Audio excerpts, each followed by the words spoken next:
안녕하세요. 오늘도 사연 살롱을 찾아주셔서 감사합니다. 사연을 보내는 저는 맏며느리예요. 지금은 남편, 그리고 두 시동생과 함께 제법 건실한 회사를 경영하고 있는 사업가이기도 합니다. 안정적이고 행복한 지금에 이르기까지 돌아보면 풍파도 참 많은 삶이었어요. 특히나 돈, 그리고 시부모님과의 우여곡절이 무척이나 많았죠. 왜 그런 말이 있잖아요. 어딜 가든 삐딱하고 베베 꼬인 사람이 늘 한둘씩은 있다고요. 직장에서 동료로 만나 저와 남편이 사내 연애 끝에 청첩장을 돌리던 그때에도 그랬어요. 결혼 후로 팔자 고치려 하는 것 아니냐는 삐딱한 시샘을 저에게 보내는 사람들이 분명 있었죠. 반면에 불행한 결혼이 되지 않겠느냐고 진심으로 걱정하는 지인들도 참 많았어요. 저의 친정은 무척이나 가난한 집안인데 비해 시댁은 훌륭한 사업가인 시아버지 덕분에 꽤 큰 부잣집이었으니까요. 제 입장은 어땠냐고요? 부잣집에 시집가서 팔자 고치려 했다거나 아니면 양가의 경제적 차이로 인해 늘 비교와 타박을 당하며 사는 불운한 결혼이었다거나 어느 쪽이었냐고요? 결혼할 때부터 지금까지 제 생각은 확고했어요. 참 잘한 결혼이었다고요. 이 결혼을 단 한 번도 후회한 적 없을 만큼이요. 저희 결혼에 시댁이 부잣집이라는 계산 같은 건 들어있지 않았어요. 오히려 가난으로 인해 부족한 며느리가 되지는 않을까 하는 걱정이 컸을 뿐이죠. 하지만 그마저도 오래가지 않을 걱정에 불과했어요. 시댁에 처음 인사하던 날, 시댁 식구들 모두가 저를 크게 반겨주었고 시부모님 두 분 모두가 아주 훌륭한 분들이셨던 덕분이었어요. 특히나 시어머니는 한눈에 봐도 정성 가득 손수 차려둔 저녁 식탁에 몸둘 바를 몰라 하던 저를 포근하게 다독여 주었어요. 아범한테 다 들었어. 사돈분들이 많이 어렵게 살아오셨다면서. 아, 네, 맞아요. 저희 친정부모님은 누구보다 정직하고 열심히 살아왔지만 그만큼 운이 따라주지 않는 바람에 많이 어려운 삶을 보내셨다고 생각합니다. 그래, 이해한다. 너도 얼마나 고생이 많았어. 이해해 주셔서 정말 감사합니다. 그래서 솔직히 걱정이 좀 있어요.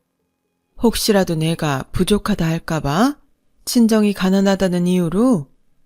어머님과 아버님이 가난을 죄삼을 분들은 아니라는 거 아범에게 들어서 잘 알고도 있고 저 또한 친정의 가난이 부모님의 잘못은 아니라고 생각하지만 결혼이란 게 두 집안이 하나 되는 것인 만큼 아무래도 조심스러울 수밖에 없으니까요. 그래, 네 말이 맞다. 굳이 양가의 경제적 차이가 아니더라도 결혼이란 게 이래저래 신중하게 결정해야 하는 것이지. 하지만 너의 걱정이 오직 친정이 가난하다는 이유 때문이라면 그런 걱정 안 해도 된다. 네? 사돈분들이 나쁜 짓을 저지르고 천벌을 받아 가난해진 것도 아니잖니. 어려운 환경 속에서도 딸 자식을 너처럼 반듯하게 잘 키워낸 것만으로도 사돈분들이 참 훌륭한 삶을 살았다고 그렇게 생각하고 있어. 순간 가슴이 뭉클해진 제가 울음을 참으며 차마 대답하지 못하는 사이 이번에는 시아버지가 저의 손에 수저를 쥐어주며 말을 이어가셨어요. 너도 마찬가지야. 가난 속에서 반듯하게 잘 자라준 것만으로도 충분히 가치 있는 사람이란다. 우리는 돈이 아닌 너의 사람 됨됨이 하나만 보고 결혼을 승낙한 것이니 양가의 격차 같은 것 걱정하지 않아도 좋아. 그런 시아버지의 말에 남편의 남동생인 두 시동생들도 저에게 환한 미소를 지어주었고 마침내 모든 걱정을 떨친 저는 진심 어린 마음으로 화답했어요. 감사합니다, 어머님, 아버님, 그리고 시동생들 모두에게요. 오늘 받은 사랑 절대 잊지 않을게요. 시부모님을 친부모처럼 공경하는 며느리이자 의지가 되는 형수로서 열심히 살아보겠습니다. 덕분에 결혼에 꼴이 난 저는 그날의 약속을 지키기 위해 최선을 다했어요. 저는 시부모님을 친부모와 다름없이 공경하며 잘 모셨고 열심히 노력하는 저를 향한 시부모님의 사랑 또한 친부모와 다름없었죠. 시부모님의 인성을 꼭 닮은 두 시동생도 큰형수인 저를 친누나처럼 잘 따랐어요. 걱정과 어려움, 그런 거 하나 없이 마냥 행복하기만 했죠. 요즘 말로 치면 그야말로 꿀같은 시간들이라고 해야 할까요? 마냥 행복하기만 하던 어느 날, 저의 소중한 시댁에 불운의 그림자가 닥쳐오더군요. 시댁 식구들에게 경제적 어려움을 단 한 번도 느끼게 하지 않을 만큼 능력 있는 사업가이자 집안의 기둥인 시아버지가 갑작스런 교통사고로 운명하신 것이었죠. 갑작스레 시아버지를 잃은 저와 시댁 식구들이 미처 마음을 추스를 겨를도 없이 비보가 이어졌어요. 하필이면 경제위기가 닥쳐온 탓에 시어머니가 물려받기로 되어 있던 시아버지의 회사가 부도 처리되어 버렸거든요. 그 바람에 시댁에 빨간 차압딱지가 나붙고야 말았고 결국 시댁 식구들은 집단으로 우울증에 빠지고야 말았어요. 저는 그런 시댁 식구들의 심정을 충분히 이해할 수 있었죠. 가난의 서름은 누구보다 뼈저리게 알고 있는 데다가 돌아가신 시아버지의 빈자리는 저에게도 한없는 아픔이었으니까요. 하지만 저는 절대 주저앉을 수 없었어요. 가족들 중 가난의 내성을 가지고 있는 유일한 사람이 바로 저였고 더욱이 시아버님으로부터 받았던 하와와 같은 사랑을 또렷하게 기억하고 있었거든요. 그 사랑 덕분에 결혼에 꼴이 나면서 제 입으로 했던 약속을 지키기로 했거든요. 시부모님을 친부모처럼 공경하는 며느리이자 시동생들에게는 의지가 되는 큰 형수가 되겠다는 약속 말이에요.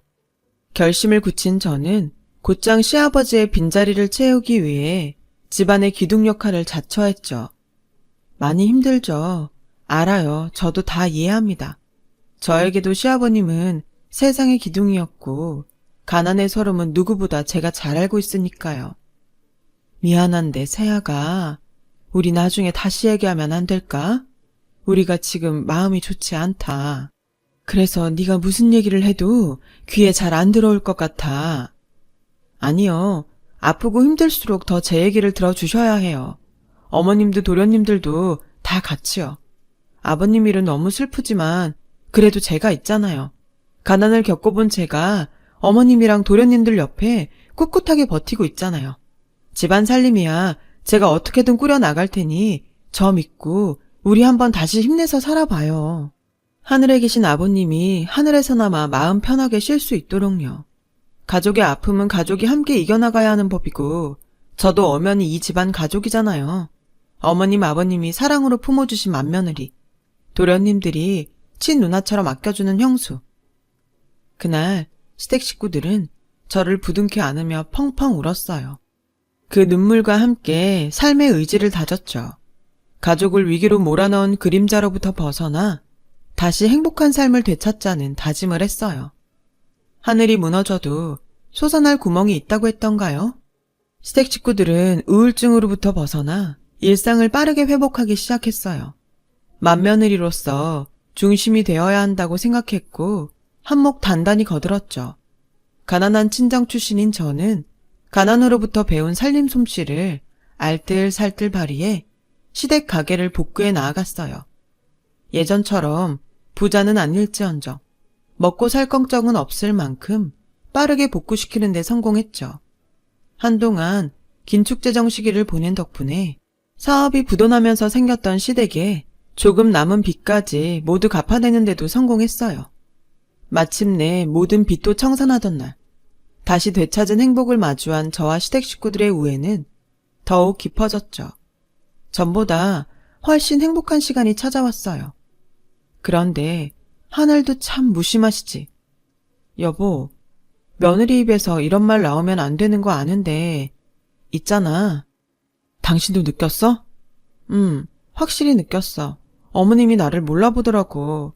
단순한 노화나 건망증 같지가 않았어. 어머님이 나를 몰라볼 수가 없으니까. 어제 아침에는 한복 어딨냐고 찾더라. 한복? 우리 부모님 전통혼례로 결혼식 하셨잖아. 아무래도 결혼식 당일로 착각한 것 같아. 엄마는 엄마를 무슨 20살 신부로 생각하는 모양이고. 아니겠지? 나도 아니었으면 좋겠는데 동생들도 그러더라. 도련님들이 왜? 아무래도 엄마가 많이 이상하다고. 또 무슨 일이 있었길래? 집에 보내달라고 자꾸 투정 부린대.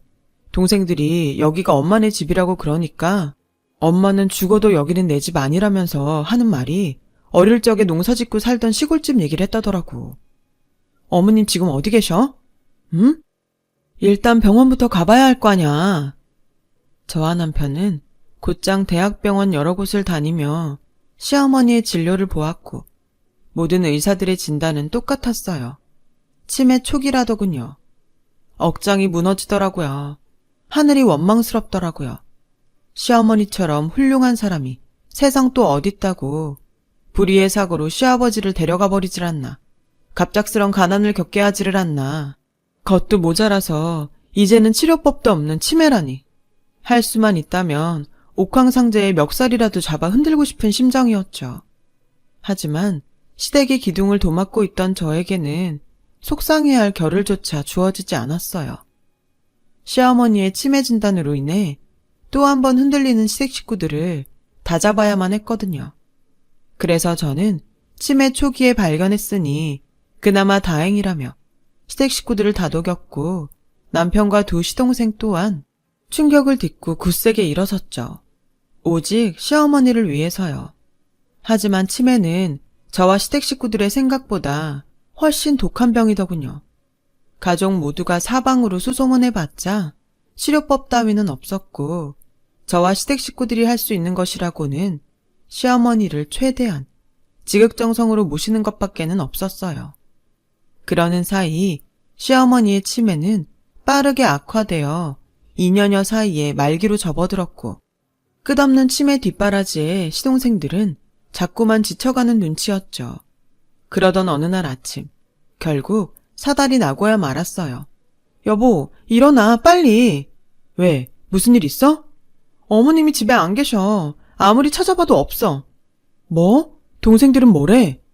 벌써 어머님 가실 만한 곳 찾으러 나갔지. 근데 아무데도 없대. 돌겠네 진짜. 하필이면 내가 어제 야근이어가지고 늦잠을 자는 바람에. 당신 잘못 아니야. 치매 걸린 분의 돌발 행동까지 우리가 어떻게 예상하냐고. 순번까지 정해가면서 밤새 시어머니 옆을 지켰는데도 벌어진 일이면 정말 어쩔 수 없는 사고인 거라고. 그러니까 내 말 똑바로 들어. 누구 한 사람의 잘못 절대 아니고 지금은 일단 어머님 찾는 게 우선이야. 저와 시댁 식구들이 순번을 정해 매일 밤새 시어머니의 곁을 지켰지만 치매가 심해진 시어머니는 결국 식구들의 지극정성인 보호에도 불구하고 간밤에 어디론가 사라져버렸어요. 실종이었죠. 저와 식구들이 아무리 찾아다니고 동네 CCTV를 다 뒤져봤자 시어머니를 찾기는커녕 행적조차 알아낼 수 없었어요. 하루에 몇 차례씩 경찰서를 들락거려 봤자 실종된 시어머니를 찾을 방법이 현재로서는 요원하다는 경찰의 대답만 반복될 뿐이었어요. 가뜩이나 시어머니를 찾아다니며 애가 닳고 닳아버린 탓에 심신이 무너져 있던 시동생들은 매번 똑같은 경찰의 답변을 들으며 좌절하고야 말았죠. 그렇게 몇 달. 이제 남은 희망이라고는 기적이라고밖에 부를 수 없는 단 2가지밖에 없었어요. 경찰이든 누구든 아주 우연히 시어머니와 마주치거나 아니면 시어머니가 스스로 돌아오거나요. 치매 말기를 겪고 있는 시어머니가 집 주소를 기억하고 있는지도 불명확한 상황이었기에 그야말로 기적과도 같은 기대에 불과할 뿐이었죠. 저는 양해를 구하고는 직장에 휴직계를 냈어요. 시어머니를 찾아다니기 위해서였죠.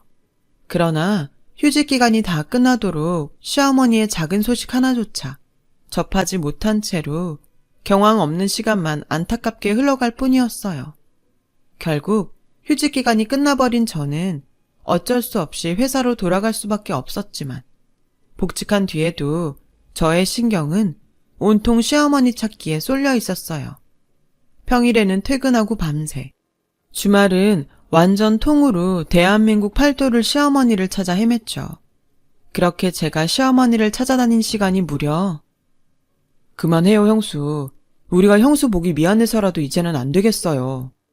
전 괜찮아요. 어머님한테 받은 사랑이 얼만데 이 정도는 약과죠. 엄마 실종신고 들어간 지가 벌써 5년이에요. 5년이면 실종신고를 사망신고로 바꿀 수도 있을 만큼 긴 시간이라고요. 도련님까지 그런 말 하지 마세요, 제발. 안 그래도 경찰에서도 그렇고 주변 사람들도 그렇고 이쯤 되면 시어머니 사망신고 해야 하지 않느냐는 말 때문에 하루하루가 속상해. 아무리 손아래 시동생이라지만 자식 입장에서 이런 말 하는 거 쉽지 않죠. 근데 그래도 산 사람은 살아야 하지 않겠어요. 언제까지 죽은 엄마 때문에 산 형수가 피폐하게 살 수는 없는 일이잖아요. 지금 나 걱정해주는 거 맞죠? 당연하죠. 형수가 어떤 형수인데 친누나보다 더 소중한 사람인데. 그럼 됐어요. 나는요, 시어머니가 어디서든 살아있을 거란 희망 하나면 충분해요. 그러니까 내 걱정 말고 도련님들 마음부터 추스르세요.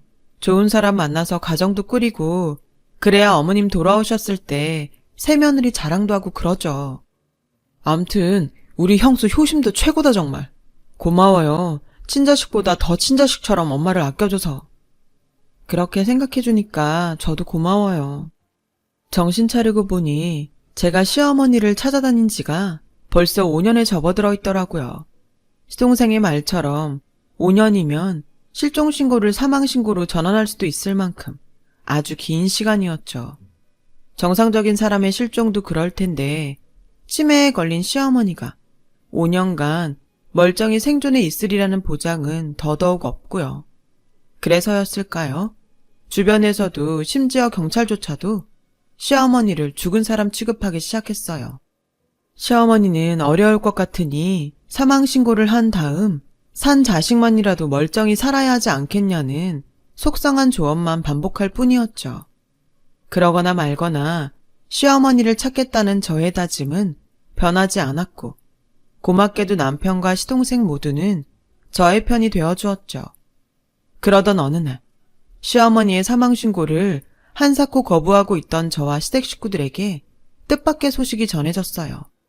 시아버지가 살아계실 적 사둔 시골 땅이 제법 된다는 소식이었죠. 저희는 몰랐죠, 당연히. 부동산 관계자 말로는 시골 생활을 그리워했던 어머니를 위해 시아버지가 남몰래 준비한 선물이었고 두 시동생들 장가 보내놓고 나면 시어머니와 함께 시골로 내려가 귀농 라이프를 보내기 위해 마련한 땅이었다더군요. 문제는 시아버지가 헐값에 사두었던 그 시골 땅이 그 땅의 존재를 가족을 아무도 모르고 지내는 사이에 신도시 재개발 계약이 확정되었고 저와 시댁 식구들이 소식을 들었을 때는 이미 45억 남짓되는 규모의 금싸라기 땅으로 변해 있다는 것이었어요. 좋은 일 아니냐고요? 글쎄요. 제가 그 땅을 문제라고 말씀드린 이유는 45억 금싸라기 땅의 명의가 시어머니 앞으로 되어 있다는 거였어요. 그 땅을 상속받으려면 5년째 실종 상태인 시어머니를 사망신고로 전환해야 한다는 것. 그리고 가장 큰 문제는 바로 45억 금싸라기 토지의 소식을 가지고 시댁 식구들 앞에 나타난 부동산 관계자들이 알고 보니 전문 투기꾼들이라는 것이었죠. 그들의 속셈이야 뻔하죠. 시어머니를 사망신고한 다음에 땅을 상속받아 자신들에게 팔아라. 아니나 다를까 투기꾼들의 입에서 차마 용서할 수 없는 몹쓸 말이 튀어나오더군요. 치매 노인네 사망보험금 쪽으로 웃돈 얹어줄 테니까는 얼른 사망신고하고 후딱 우리한테 파쇼. 사망보험금이요? 사망신고요? 그게 사람 입에서 나올 말인가요? 이 아줌마 또 착한 척하네. 아닌 말로다가 돈이 45억이야 45억. 거기다가 웃돈까지 얹어서 팔아치우면 얼마나 큰 부자가 되는 거야. 어차피 받을 유산이면 제때 잘 챙겨 받으라고. 괜히 버스 떠난 다음에 후회하지 말고. 됐으니까 곱게 가죠. 당신들한테 놀아날 생각 없다고. 아줌마, 지금 제정신이야? 이렇게 좋은 기회 날린 다음에는 뭐 어쩌려고. 어쩌기는 어머님 찾아야지. 지금 나한테 제일 중요한 건 시어머니를 찾아야 한다는 거예요. 시어머니가 어딘가는 반드시 살아있을 거라는 거. 알아들어? 멀쩡히 살아계신 시어머니를 죽은 사람 취급해가면서 누리고 싶은 호의호식 따위는 없고 땡겨받을 유산 따위는 더더욱 없어. 와, 나 진짜. 그러쇼. 누구 생각대로 되는지 어디 두고 봅시다. 콧방귀를 끼며 돌아가는 투기꾼들의 뒷모습을 보며 저는 자신만만했어요. 시댁 식구들을 믿었으니까요. 다행히 남편의 뜻은 저와 같았어요. 하지만 두 시동생의 입장은 달랐죠.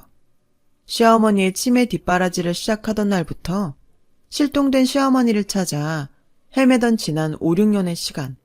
그 시간 동안 꾸준하게 지쳐왔고 독한 좌절을 절감해왔던 시동생의 심정은 마침 체년 근처를 왔다 갔다 하던 시점이었나 봐요. 그런 상황에 투기꾼들이 갑작스레 물고 온 45억 금싸라기 땅 소식은 무척이나 달콤한 소리였던 모양이었어요. 그래서 두 시동생들은 이참에 사망신고 해버립시다, 형수. 뭐라고요? 솔직히 치매 뒷바라지도 모자라서 실종된 엄마 찾아다닌 시간이 6년이 넘었으면 할 만큼 한 거잖아요. 그래서요. 자식된 도리는 벌써 다 하고도 남았으니까 우리도 이제는 자식된 권리도 좀 누리면서 살자고요. 어머님 사망 신고하고 투기꾼들한테 땅 팔아치우자는 소린가요, 지금? 무슨 말을 그렇게 까칠하게 해요. 자식이 부모 유산 알아서 찾아가겠다는 건데 그게 그렇게 못마땅한가? 죽은 엄마 평생 그리워하면서 멀쩡히 있는 유산 홀라당 공중 분해시켜버리는 것보다는 낫다는 생각 안 해봤냐고요. 예? 도련님, 제발 그만합시다. 우리도 지쳤어요. 우리도 우리 세상, 우리 삶 찾아서 잘 살아야지. 정신 차리고 말 같지도 않은 소리 앞으로 하지 말아요. 오늘 딱 한 번만 참아주는 거지 다음에는 안 참아. 끝까지 이럴래요? 형이랑 형수가 반대하면 우리가 뭐 아무것도 못할 줄 알고? 어머님 살아있다고요. 아직 우리가 못 찾았을 뿐이지 어딘가에는 살아 계실 거라고요. 며느리인 나도 어머님을 이렇게 믿는데 자식인 도련님들이 이렇게 져버리면 안 되는 거잖아요. 부탁이니까 돈 욕심에 망가지지 말아요. 도련님들이 망가지고 형제끼리 의상하고 그러면 나중에 어머님 돌아왔을 때 우리 어머님 제대로 쳐다보지도 못할 테니까요. 면목 없고 죄스러워서라도. 투기꾼들이 몰고 온 금싸라기 땅 소식에 동생들은 급격하게 흔들리기 시작했고 제가 아무리 말려보아도 아나무인이 되어갔어요. 그 45억을 두고 자기들끼리 한 푼이라도 더 가져가겠다고 싸움을 벌이기 시작한 두 시동생들은 한사코 말리는 저와 남편을 향해 악당까지 퍼붓더군요. 형이랑 형수가 이미 죽은 엄마 핑계나 대면서 유산을 독차지하려 든다고요. 그러더니 결국 저와 남편 몰래 독단적으로 시어머니의 사망신고를 진행해버렸어요. 그 사실을 사망신고 절차가 마무리되고 난 뒤에야 알게 된 저와 남편에게는 가슴 아파할 여유조차 없었어요. 시동생들이 투기꾼들에게 아버님께서 어머님을 위해 준비해 두신 그 땅을 팔아치우기 전에 어떻게든 시어머니를 찾아서 토지 매각을 막아야만 했어요. 시동생들이 자식으로서 넘지 말아야 하는 마지막 선을 넘어버리지 않도록요. 그래서 저는 곧장 직장에 사표까지 내가며 모든 시간을 시어머니 찾는 일에 쏟았죠. 오직 시어머니가 반드시 살아있을 거라는 믿음 하나만 가지고요. 그럼에도 불구하고 시어머니의 종적은 여전히 묘연했습니다. 돈 욕심에 눈이 먼 시동생들이 땅을 팔기 위해 투기꾼과 접선하던 그날 45억 땅값에 시어머니의 사망보험금 쪼로 더 웃돈을 얹어 계약서에 인감도장을 찍으려는 때에 제가 서류 한 장을 들고 들어가 그 계약을 막았습니다. 갑작스런 저의 등장에 시동생들은 당황했고 투기꾼들이 저에게 거세게 맞섰죠. 이봐요 아줌마, 벌써 다 끝난 얘기잖아. 치매 노인네 사망신고도 끝났겠다. 상속자인 시동생들이 계약서에 도장 찍겠다는데 이제 와서 뒷북은 무슨. 얌전히 앉아서 박하사탕이나 하나 까먹으면서 구경이나 하쇼. 도장 금방 찍으니까는. 난 박하사탕 싫어하는데 그쪽들은 혹시 전통음식 좋아해요? 뭐? 엿이나 까잡수라고. 이 아줌마가 미쳐가지고 한번 크게 혼나 봐야 정신을 차리지 아주. 크게 혼날 사람들은 당신들이지. 어머니 사망신고? 그거 취소됐거든. 제가 가지고 왔던 서류 한 장을 내밀자 서류를 확인한 시동생들과 투기꾼들의 얼굴이 사색이 되었어요. 제가 준비한 서류는 사망 처리된 시어머니의 부활신고서였어요. 부활신고서란 실종 후 5년이 지나 사망 처리된 대상의 사망신고를 취소한다는 서류예요. 즉, 시어머니는 더 이상 사망한 고인이 아닌 살아있는 사람이라는 것을 증명하는 서류인 셈이죠. 시어머니의 생존 사실을 마주한 시동생들과 투기꾼들이 멍하니 있는 사이 기세를 탄 저는 투기꾼들 거세게 몰아붙였어요. 뭐? 땅을 사? 사망보험금조로 몇 억을 더 얹어줘? 우리 시어머님이 이렇게 버젓이 살아계시는데 당신들이 무슨 자격으로? 누가 그래? 아직 살아있다고. 내가 그래. 우리 남편이 그래. 그리고 정부가 보증해. 법적인 서류를 보고도 못 믿겠어? 그럼 경찰 불러줄게. 직접 확인해 보든가. 경찰 부르는 김에 당신네들이 불법 투기꾼이라는 사실도 겸사겸사 같이 상담해보고.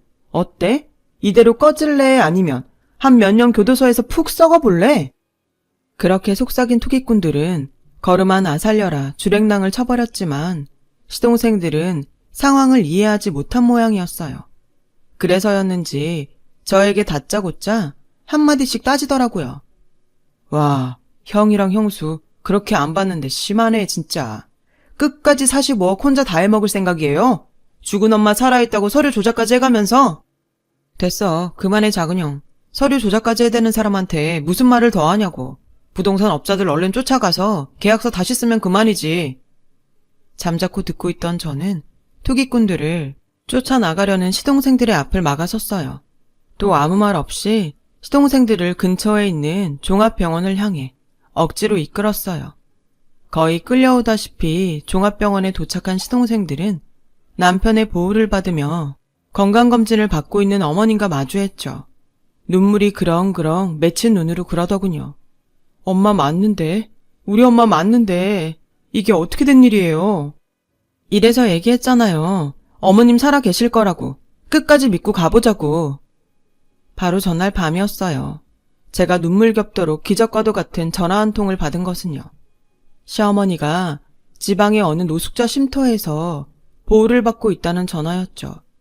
줄곧 비슷한 전화를 받고 달려갔지만 매번 다른 할머니를 마주하며 허탕만 쳐왔던 저와 남편이었지만 그럼에도 도저히 외면할 수 없는 소식이었고 한달음에 달려간 노숙자 쉼터에서 저와 남편은 그토록 찾아 헤맸던 시어머니와 마침내 재회했던 거예요. 시어머니가 가족 중 제일 의지해왔던 며느리인 저의 전화번호를 5년 만에 더듬더듬 떠올린 덕분이었어요. 저와 남편이 도착했을 때는 시어머니가 이미 치매 현상으로 돌아가버렸던 탓에 저와 남편도 몰라보는 상황이었지만 살아계신 것만으로도 감사할 따름이었죠. 그날 밤 시어머니와의 눈물의 상봉을 마친 저와 남편은 아침이 밝기 무섭게 동사무소로 내달렸어요. 그리고는 사망신고로 인해 말소가 되어 있던 시어머니의 주민등록을 부활시켰고요. 토지를 투기꾼들에게 아직 팔아치우기 전이기만을 간절하게 바라는 마음 하나로요. 토지 매각을 막아야만 엄마와 재회할 시동생들의 죄책감이 조금이라도 덜할 테니까요. 그런 사람들이거든요, 원래. 병원에서 건강검진을 받고 있던 시어머니와 재회한 시동생들은 참회의 눈물을 흘렸죠. 더욱이 치매 속에서도 오직 며느리인 저 하나만큼은 알아보는 시어머니의 모습에 시동생들은 또 한 번 참회의 눈물을 쏟았어요. 시어머니가 시동생들에게 저를 이렇게 소개했거든요. 예쁘죠? 세상에서 제일 소중한 내 딸이에요. 어려울 때마다 제일 든든하게 내 옆을 지켜주는 고마운 딸이에요. 그때 시동생들은 가족들 중 오직 저만을 심지어 딸이라고 알아보는 시어머니의 모습에 크게 뉘우쳤다고 해요. 형수마저 우리 엄마를 저렇게 아끼는데 친자식들은 돈 욕심에 눈이 멀어 몹쓸 짓을 할 뻔했구나. 앞으로 평생 잘하면서 살아야겠다. 우리 엄마에게도 친누나 같은 형수에게도. 저는 그런 깨달음을 털어놓는 시동생들을 다독였고요. 돈이 문제고 가난이 잘못이지 도련님들이 악인이어서 저지른 짓은 아니지 않을까요? 그게 부모 마음이니까요. 저도 다 이해하고요. 길고 길었던 소라는 깊은 참회와 반성과 사랑의 눈물로 마무리되었답니다. 이후 저와 시댁 식구들은 세상 이런 시댁이 또 있을까 싶을 만큼 전보다 훨씬 더 끈끈해졌어요. 효도 경쟁이라도 하듯이 치매 시어머니를 아주 극진하게 모시면서 지내고 있죠. 그러는 한편으로 시어머니 앞으로 되어있던 그 토지를 더 좋은 시세에 합법적으로 매매해 시댁 공동명의로 새 사업을 시작했어요. 시댁 식구들 모두 공평한 지분으로 운영되는 사업이죠. 다행히 남편과 시동생 모두가 시아버지의 사업 수완을 물려받은 덕분에 탄탄대로를 달리는 중이에요. 그리고 그 땅은 아버님이 어머님을 위해 준비한 땅이었잖아요. 그래서 서울 근교에 땅을 사서 시어머니를 위한 공간으로 집을 지었답니다. 텃밭도 있고 꽃밭도 있고요. 그 집으로 이사 가던 날 어머님의 고운 웃음을 잊을 수가 없을 것 같습니다. 무엇보다 뿌듯한 건 아무도 더 이상 헛된 돈 욕심에 몹쓸 마음을 품지 않는다는 거예요. 제가 이 세상에 태어난 뒤로 제일 잘한 건 부모님 외에 남편과 시부모님, 그리고 시동생들과 새 가족이 된 거예요. 결혼 하나는 세상 남부럽지 않게 아주 잘했다고 생각합니다. 제 긴 이야기 들어주셔서 감사합니다. 들어주신 분들, 가족들과 사랑하며 행복한 시간 보내시길 바랍니다. 여러분, 사연 댓글에 응원과 현명한 조언 부탁드려요. 좋아요와 구독은 저에게 큰 힘이 됩니다. 오늘도 좋은 일 가득하세요.